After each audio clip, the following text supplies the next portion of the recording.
How to make only specific friends can see posts you've tagged in on Facebook Lite. Hello guys, in today's video I'm gonna show you how to make only specific friends can see posts you've tagged in on Facebook Lite. First thing, go to Facebook Lite.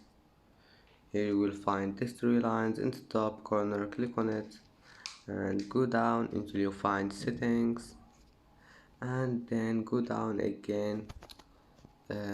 Here you will find profile and tagging. Click on it, and here you will find who can see post your target in. Click on it,